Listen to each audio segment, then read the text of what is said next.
Turning now to the protests over the weekend, Governor Brown's office tells Fox 12 the Portland Auditor's Independent Police Review is launching a full administrative police investigation into the events of Saturday night. Yeah, we do want to show you some of that video from over the weekend. And at times there were violent interactions with police, protesters, and journalists. 30 people were arrested under the governor's emergency declaration that put Oregon State Police and the Multnomah County Sheriff's Office in charge of public safety. Our Fox 12's John Hendricks reports. These are the images of another violent night in the streets of Portland.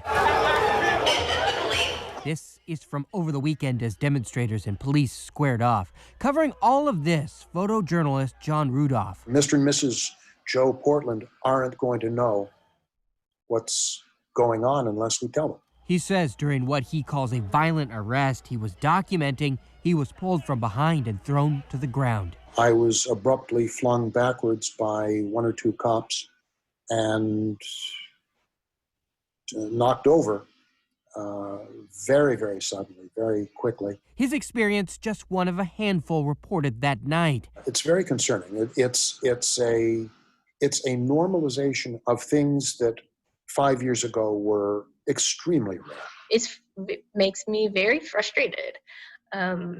I can't imagine how John feels. The ACLU says all of this is not okay. They want Oregon Governor Kate Brown to appoint an independent prosecutor to look into what it calls rampant police abuse. It's past time for some action to hold law enforcement accountable for the repeated abuses we've been seeing this summer and in the past several months. The governor's office telling us any use of physical force by police will be taken seriously, adding that each law enforcement agency has a process of investigating such incidents. Her office will be looking to the outcomes of that process before considering making further recommendations. Reporting in Portland, John Hendricks, Fox 12 Oregon.